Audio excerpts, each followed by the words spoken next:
the guys being open and just kind of just talking through our next series, what happened on that series, just like you do all the time. It was just cool to be able to bounce from group to group doing the same thing. Describe you calling the game as flawless, and then just the combination of you guys talking, and so it seemed like he really anticipated and knew exactly where you were coming from on every play call. Is that kind of the Well, I don't think anyone's flawless, but I would say it was good communication throughout the game and with him as well, and I try and talk to the guys during the week what I'm thinking and why we're doing what we're doing, the reasons behind it, back it up with tape and the plan, and they executed. Season, Kyle let Clay call the offensive plays. Was that in part so that he could kind of listen in with you, and did you get extra help from him, or at least just input and getting that part of things down at all? Why Kyle let Coob do it? So that he didn't have to worry about calling the offensive plays. Oh, I don't. I mean, Kyle's been great with me this whole time, and like I've said before, it's been really fun in this position, be able to talk a lot with the offensive guys too. And when doing scripts and you're scripting with the offense during training camp, you have to be more connected with them. So I was really talking a lot with Coob, and some with Lombardi and Kyle. But regardless, I think that communication was there. Why he did what he did, I don't know. You could ask him, but I think a lot of it was, Coob's done a great job too. But I've enjoyed learning a lot, just being more connected, like I said, with Coob and with Kyle. And he's always trying to teach you and challenge you, and that's what's been really awesome, just being here, period, like as a Niner the last 3 years, not just in the last, 6 months. What are the hallmarks of a Kevin O'Connell offense? I mean, it's very similar to a lot of the things that they did with the Rams. It's been around for a while, and it's been really successful. And I think with, Sam, that he's a good quarterback, and we've seen that. And I think he brings a lot of those qualities, obviously, with the pieces he has with Aaron Jones and with Justin Jefferson. He has a lot of those things that, make that offense special, and we've got to be really detailed in what we do. How much communication do you have with Kyle in game, like on Monday night? Like, how much are you going back and forth? Oh, in game? No, no, he's busy in game. Yeah, that's totally different. Even now, he's really busy. It's just when we can catch moments to, talk about stuff, we try to. Okay, so in the preseason games, though, you guys during the game, a little bit, a little. I don't remember it being like a ton. In that after the Jets touchdown drive that you guys made, big adjustments or some adjustments after that. Is that the case, or was it more just better execution of what you were doing? I think it's always a combination of things. There's always something that goes wrong, when people are sustaining drives, whether it's execution or just communication. It's, the league is so detailed. There's always such little things that happen that you might not be able to see, when you're just watching it. But, there was, for whatever reason, it wasn't ever one thing, just like it never is. And, yeah, we're always correcting them on the sideline. And the guys did a really good job of responding. I think the best thing about it, in this game, was how our guys played as a group. I think they felt confident, they played fast, and we always hope that shows up on tape, is how hard our guys play and how fast. Familiar you are with, Sam Darnold with the Jets, and I realized he wasn't in a wonderful situation there. But, I mean, if you can speak to that and how he looked, like, say, last week, I mean, do you see, like, wow, he's done this, and this so much better, he's a much better quarterback? Or did you kind of see stuff like he had that potential with the Jets, but, he wasn't in a great situation? I don't know a ton about the situation, but I do know, which is why he was drafted so high, is how much talent he has. I mean, he's a really good athlete. If you watch him throw, he can throw. I think there's always a lot of things that go into, having success. There's so many guys on the team. It's not ever one person. That's why you need all these different pieces. You need guys that can click. You need guys that work together. And he definitely has a talent. He's got the arm strength. He can see things. I think he probably learned a lot, too, when he came here. As you would in any year, you keep growing, and you could see it on the practice field. I was like, man, he can really throw it. And he would, give us good looks in practice and stuff going against him. You could see the talent. You can see how he moves. He's a good athlete as well. You guys had a run-heavy game plan Monday night and had a lot of success and dominated the time of possession. And as a result, your D-line, I think, averaged your first teamers like 30 snaps. Was that part of the master plan to kind of play complementary football, try to protect your D-line early in the year?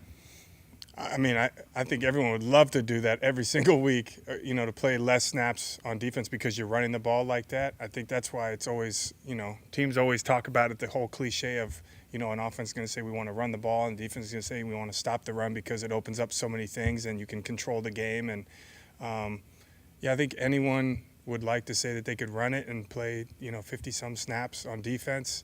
And, that was how it worked out, and it was great. About needing to correct some things in the run game in training camp, and the Jets clearly went after you guys in that regard, and it wasn't that successful for them. What did you think, especially of your front with Malik and Javon? Really pleased with those guys. I mean, they've been practicing awesome. You saw how explosive and how, strong and powerful they were. That was on full display. The stuff that we've been talking about, these guys. And our offense is tough. That's why a lot of times I said I would come after practice and not feel so great about it. But our offense is really good, too. So we grew a lot by going against a really good offense every day for, the entirety of training camp. And sometimes that can be humbling, but it's good. I used to like those days when we got our butts kicked. One time you guys said that we, had such a big day and it was like however many picks. And I was like, it didn't feel like it out there because, they had success too. Well, that's the truth, and that's how you grow. And I kind of like it when it had some back and forth because if they didn't make it hard for us, how are we going to get better? You don't feel good if you're just – I don't feel good when I beat my sons in ping pong when they were 5 years old, 21-3. Like some people might, I don't. I want to play someone that's a challenger. I'm not going to get any better. So and that's the truth. I used to crush them. I still do, but yeah. I don't know. It's ask them. How'd they get 3? That's the question. What's that? I don't think they got at 5. No, they didn't get 3, and I never let them win. So my dad never let me win. So if I ever beat him, I knew it was real. So I do the same thing with my kids. Closer now. They beat me in chess, but they play a lot of chess. But ping pong, they've never beat me ever. Chess player? With Donald and Jefferson, but what's kind of been the focal of practice this week in trying to prepare the defense to, go up against the Vikings on the road? Yeah, I mean, those are the guys we have to stop, along with Aaron Jones. He's a heck of a runner. We had trouble with him last year. He's had a lot of success. He's a tough runner. He can move. He's slippery. I think the thing about him is how he can slash, but he is just – I have a ton of respect with how he runs the ball. He's not a big guy, but he runs big, and he finishes runs, and he's tough. And, it's a big challenge for us. It's not just Justin Jefferson because he's an excellent receiver, too, who plays tough as well. I think they have a lot of pieces that do fit this offensive scheme and a lot of respect for, how they play their game and, this offense that they're well coached. Flanagan Fowles has been a guy that's been. Say that again from the start. Flanagan Fowles has been a guy Flan, that's yeah. watched a lot of Fred and Dre over the last couple of years. Mm-hmm. Now he's stepping into a more prominent role with Dre out. How did you think he did, and what does he bring to the table for you? Flan's done awesome. He's progressed so much over the years, and the cool thing about Flan is, like you said, he's had great examples, even when Aziz was here, but with Dre and with Fred, these guys are two of the best in the game. And with them, it's not just so much how good they are, it's that they make themselves good by doing it really well and working really hard every single day. So when you get in that room, it's always been a really good room, along with Johnny Holland coaching them. And over these years, you can't not get better. And when you're in it for a few years, like Flan and like Curtis has been, like you just continue to get better. And like how you saw D. Winters get, improve as well. But really proud of Flan. We're glad he's on our team. It was cool to see him get a pick like that. But he's continually gotten better over these years. How do you see the pros and cons of having somebody like Mooney travel with Justin Jefferson on every play? There's pros and cons to everything. We feel great about all our corners. Love Mooney. I think Mooney's he's top notch. He's one of the top tier corners in the game. Do you have any other parenting trends that carry over to your coaching? Oh no, I don't know how that went to ping pong, but it was going against our offense. Yeah, that was. I don't know. Oh, they're 12 and 13. Stone and Nash. Yep. All right. Thanks.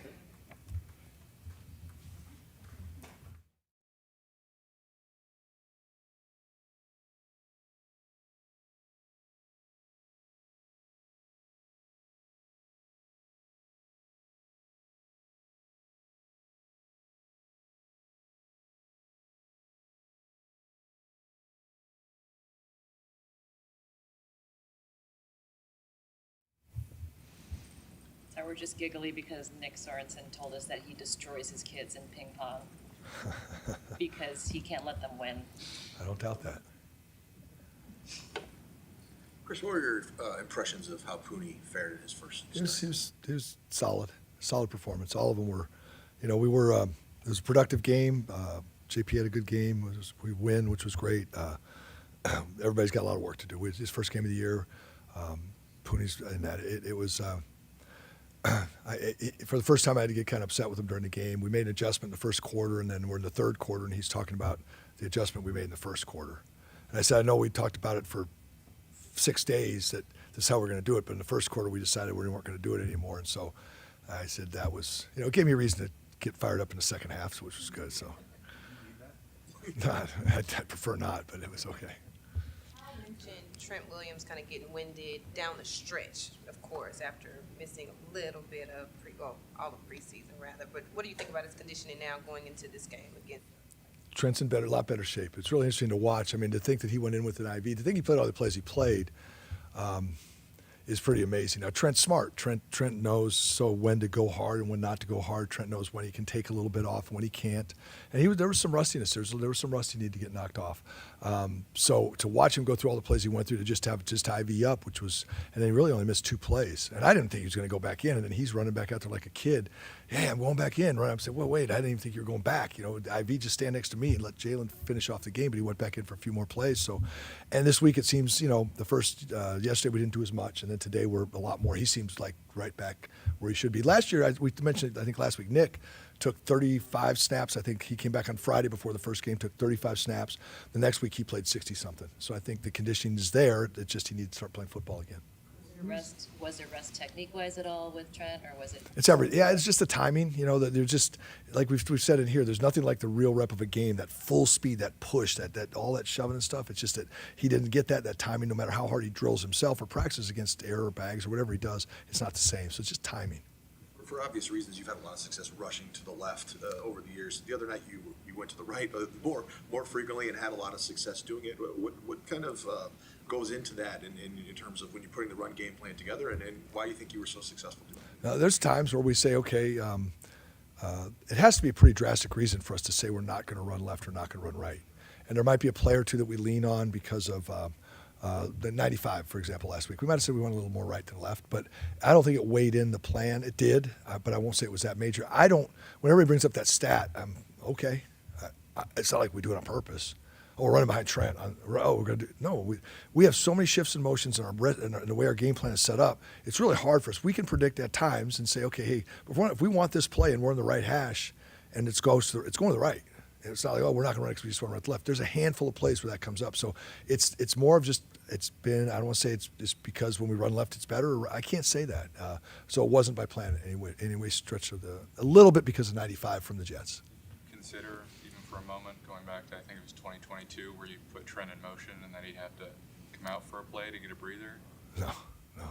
He was so winded. After that, we put him in the backfield and had him go. He was dead. I'm like, dude was like, he said, man, that's hard, He said, so, no, there was no thought of doing that. I wish you would have told me last week. I might have thought of it, yeah. Mason's touchdown run, the design of that play was really interesting. You had the double team on the left side, but it looked like Puni and the Kippett's were pass sets. Then you had Debo and Kittle coming across, creating that cutback lane. Oh, yeah. The one that got, not the one that got called back, the other one. Yeah, it's a different. We don't run the scheme very much. A lot of teams do it. It's an every now and then concept for us.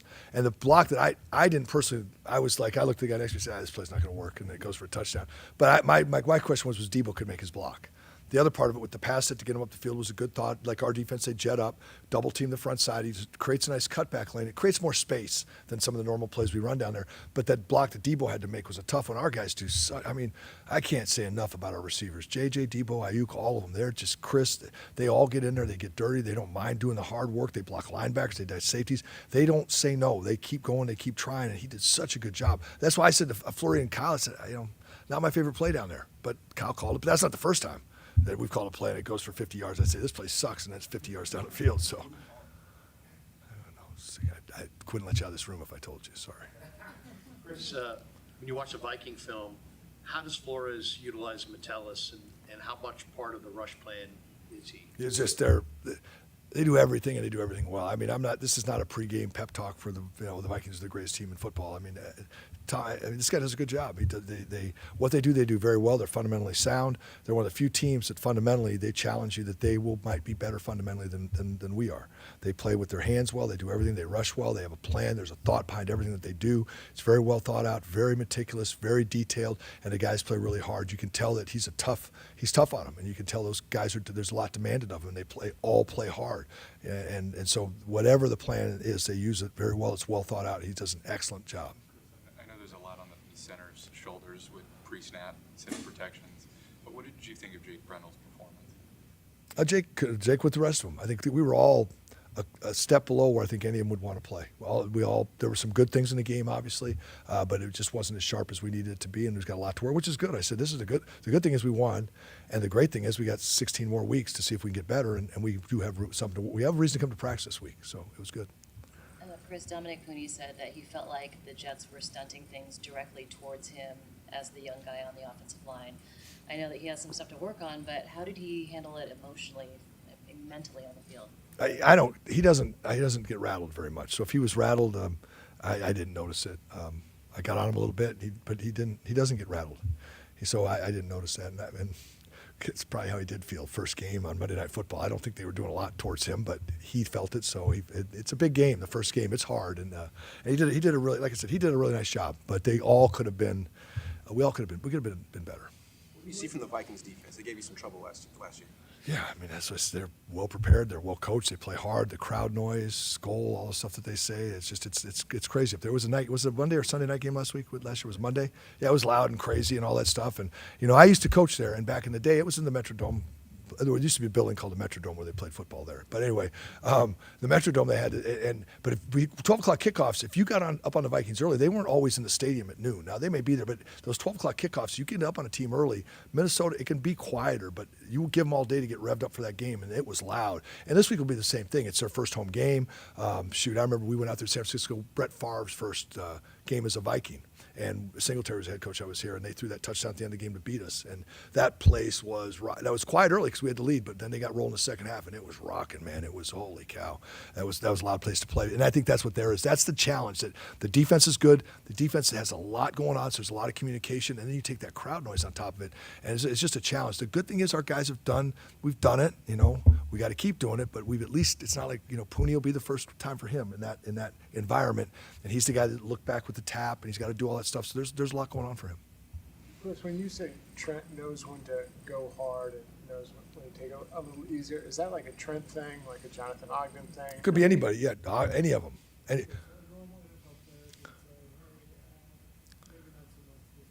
Well, take the play that the touchdown play talked about. Like Colton's job on that play, where the front side has to drive and work and push and shove and they got to get things going over there. The backside tackle just passed it. So if that guy goes up the field, he just kind of puts his hands and that's it, play over. So you don't have to, blood and guts that play. You get them up the field, you put your hand, and it's done. And a touchdown. I go congratulate and slam the ball like I did something, right? That's a play that isn't your play, and those plays. I'm not saying you take the play off, but there are plays that mentally and Trent's learned through the years that I just got to turn out and get this guy. If I just get this guy to do this, the play's over. I don't have to keep running down the field another 25 yards, and I can't because I'm an older player. So it's not that he's taking plays off necessarily. It's just that understanding the concept of the play, understanding my defender, what the defense is, what I think is going to happen on this play. You can't determine that too much because, shoot, the ball comes back to you at some point and you got a problem. But there's times a 3-step drop. If I set right, the ball's coming out quickly, I get my hands on him, boom, I run, done. I'm going to be good most times. So there's that pacing of a game that Trent will learn. The problem was with that game, as we talked about last week, we said, shoot, there's going to be these 11-play drives that he had in the Rams game of the COVID year. All right, we 8 plays, 6 plays, 11 plays, 10 plays, and there was just one after the other after the other. I was shocked he didn't come out. But he did a heck of a job. Once again, here's a shocker. Trent surprises you that he's awesome, right? He is pretty awesome. Hey, Chris, JP had like 94 yards before contact. What did you think of the kind of the pop that your O-line had in the run game? You know me, guys. We did okay. We got a lot of improvement. I give a lot of credit to the guys. Brian Fleury, Kyle. The way our run game is built, the formations, the movements, the things we do, we try to create places where there's going to be space to get the guy that space. You know, obviously we got to do our part and do the blocking. I get that. The guys did a good job of that. We got to do better. But it is so much the creativity that goes into this thing with the other guys. I'm down there, you yelling in the dirt down there, trying to get them to come off the ball and work harder.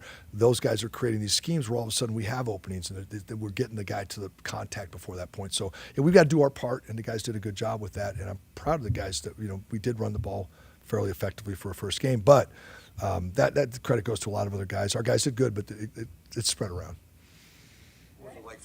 What was it like for you seeing, you've been with Jordan this whole time he's been here, just to see Jordan have kind of a big night? That's great because, you know, we talked about it. You guys have consistently asked through the last couple of years when I've been up here anyway about the guy and how's he doing. And I keep saying this guy just keeps getting better and better and better. And the connection he has with Bobby Turner is special. I mean, nothing against A-Lin when he was here. A-Lin's a great man, a great coach. Just that when Bobby got in here and the connection they had has just been outstanding, and he is taken to it. And I think the other thing is, you know, all of us have a, you know, first, you know, he yells at a lot. He gets pissed, you know, whatever it is, right? Or Bobby's hard on us and da-da-da-da. But then when you watch Christian McCaffrey just take to the coaching and hang on every word Bobby says and write every note. Well, when you're JP, you start doing it too, and you start listening, you start doing the things. Bobby knows how to get it back ready to play, you know. And so that's, for me, it's Trent. You know, whatever I say, I got Trent. Trent's got my back with these guys, or Colton, or these guys as you coach them through the years. It helps. It gives you as a coach validity that, yeah, the old man's going to lose his mind sometimes. Bobby's going to seem crazy sometimes, but at the end of the day, he has your best interest at heart. He cares about you, and what he's telling you is going to make you a good player. JP always worked hard, but there was always that little bit of a trust factor there. Now he's all in with Bobby. He's all in with the offense, and he has just flourished. He's a tough, hard-running guy. I was really happy for him, really, really happy for him to be able to go in and do that. Thanks, Coach. Sure, guys. Thank you.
Brock, what do you remember about, obviously Brian Flores, a lot of blitzing and different looks they like to throw at you. What do you remember about last year, and how can that kind of help you this week? Yeah, I mean, it's like I don't know, man. He does, a lot of different looks and different things, and makes you think that it's going to be one thing, and it can be that, or go to something completely different. And so he does a good job with that. I think one of the best in the league with, just disguises in general. And so, last year we had, obviously a whole game against him, and got some really good looks from him, and some tough situations that he puts you in, especially as a quarterback trying to make a decision and stuff. And so it was good. It was a good experience last year, and there's some things that I had to learn from. So had a year of film and stuff, and this week of practice. So we're excited for it. What about the atmosphere last year? How does that stadium stack up with Seattle and some other loud buildings that you've been in? Yeah, at the end especially, it was a tight game and everything, and that place was rocking. And for the most part, the whole game they were like that. And so some loyal fans that they got in Minnesota. It's a dome, so it just gets loud in there, and they bring it. And so it's an environment where you want to go in and try to obviously do your thing to put up points and score to create momentum and keep them away from being so loud. But it's a great environment to play in. How does not having Christian McCaffrey out there on the field change the way opposing teams defend you guys? I think just with Christian, especially there's certain plays, third down, where we like to get him out and throw to him and stuff like that. And so there's a lot of teams that can either double team him and then open up some other guys within our offense. And so that's something that we sort of have to remember. That's a huge aspect. Teams always have to account for him and have a whole plan for Christian. He's the best in the league at it.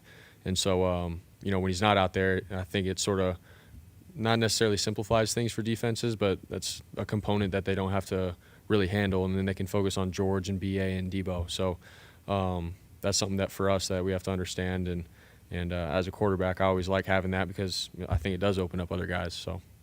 What stood out for you as far as things you need to clean up specifically coming off of Monday night going forward? Yeah, I think there's this, certain movements in the pocket and stuff that I saw early on in the game where I feel like I could have been better, and sort of threw me off some reads and just that live action and feeling of a real pass rush and having to make smaller movements within the pocket and then deliver the ball on time. I feel like there were some reps in the game early on where I was pretty hard on myself and I need to be better at. So that's something that I'm sort of honing in on and hopefully I can be better at this week. Sorry if you addressed this already, but last time you went to Minnesota, you didn't have Debo, but you also didn't have Trent Williams at left tackle. So how much nicer is it going back there, and how necessary is it when that line has to do silent counts and stuff? Yeah, I mean, it's tough for the offensive line just, being on a silent count. They're waiting for the guy next to him to move, and that's when they're in their pass set or running, run blocking and all that kind of stuff. So it's tough. And so, for them in general, that's a whole challenge in itself. Not having Trent and Debo, that was a whole component to the game in our game plan. With the things that we can do with Debo and having that out of the equation last year was tough. And then obviously Trent and his experience at left tackle, not having him within the run game and pass game and stuff. But I think Jalen Moore jumped in and did a great job. So I'm not taking any credit away from him. He did a great job. But having Trent back in and just his dominance and force, you feel it. And so to have him back will be great. Debo as well, having him going full speed and being able to do everything that he does, I'm really excited for. So I feel like for the most part everybody's healthy, feels good, and we're excited to take on the challenge. So. Brock, with Jake Moody's going into his second year, his rookie year, he was replacing kind of a legend around here. He was a third-round draft pick. Do you see a change in him and more confidence in him, and do you have more confidence in him now? Yeah, 100%. I think, last year he went through a lot of different kind of situations where, things were on the line and a lot, there was a lot of meaningful kicks that he had, in situations that he got put into. As a rookie, it's not easy. And then especially being a third-round pick, it's you have all this extra pressure and expectations and stuff. But I think just the more experience that he got, man, the more confident he got. And then obviously this year, man, in camp and stuff, he's been locked down and just locked in on his job and has been great. So obviously the first game he had a great performance, and just who he is around the building, just talking to him and stuff more, and seeing him sort of come out of his shell and talking to guys, you could just feel it. So we all got his back, and we love going to war with him. Teams run a version of your defensive scheme. Is what they're running in Minnesota like really unique? I mean, is it tough to prepare for because you don't really see it very much? I would say so. Yeah, like you get into some teams throughout the league where you know what they're running. They're in quarters, 3 deep, man. Like you know what they're running. With Minnesota, it's sort of an illusion fest. They want to make it seem like they're doing this, and then post snap they're dropping 8 into every which way. So they do a lot. It's hard for us to just grasp exactly what they're doing. So I think a lot of it is dropping back and post snap, seeing the shell, the safeties, who's coming, who's not, and where I need to go with the ball from there. But it's definitely one of those outliers of a scheme that you have to get ready for. Part of what makes it effective in Minnesota, the fact that it's so loud and it's hard to communicate. Yeah, for sure. I think that's definitely a component of the game. Being in the huddle, screaming the play, breaking, and then you're not being able to hear guys and yell and make audibles. It's all signals, and like I said, we're on silent cadence, which is a whole nother dynamic from being and playing at home. And so, it's totally different. But there's some good things that can come from it, just in terms of the preparation and being ready for those moments and executing. Sometimes the best executed games are on the road with crazy environments because you have to be more in tune to the little things. And so there's pros and cons to it, but Minnesota is one of those places where you have to be on top of your stuff, or else you can get exposed. In terms of your memories of playing in Minnesota, do you flash back to last year's game and the finish, or do you go back to maybe your first ever preseason game after you've done the joint practices and you get your first taste of NFL football? Yeah, it's more so of last year, just like that's a real game and regular season and going in on Monday Night Football trying to get a win. The preseason game was, every once in a while I would think about it and laugh about it, but just being my rookie year and me trying to go through reads and stuff is pretty funny to go back and watch. But last year, those are the memories that that when I think of Minnesota, I think of last year's game and how every possession matters, taking care of the ball matters, executing in certain moments, man, to try to create momentum on a place like that on the road. It's not easy to win there. So that's what I think of most as last year. Brock, this is kind of a crazy game. I mean, a few months ago, you're sharing a quarterback room with Sam Darnold. Now you're going up against him. Yeah. Yeah, Sam's the man. Like, I've told everybody that I absolutely love Sam and who he is as a person, what he's done for this team in the quarterback room last year for Brandon and I. He came in and helped me prepare and gave me everything that he had, with his role as a backup to help me be successful on Sundays. And so I'll always be grateful for that. Love Sam. And dude, he's very talented. He's in a great situation, great offense, great players around him. And Sam is so talented with his arm strength, his legs, like Sam can move. And so, to be able to go out and compete against him, man, it's going to be fun. So, and that's who he is. He's a competitor. I know he's going to want this one too. And so for all of us, man, it's going to be a fun game. Do you think that Georgia's punishment for the Iowa State-Iowa game was equal to your punishment last year for that same game? I mean, we agreed to the terms of what was going to happen after this year. I had to walk up here with a mascot helmet, so that's a little different. But it did feel good, though, just seeing him in an Iowa State helmet, like what could have been. He could have been a Cyclone. George Kittle as a Cyclone, that would have been pretty sweet. So I thought he looked good, man. That helmet looked so good. And then with George's hair coming out of it, I was like, all right.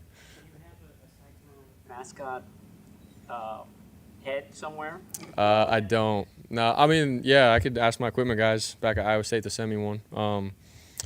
And to tell you the truth, my rookie year, that was the deal too. And Iowa State won.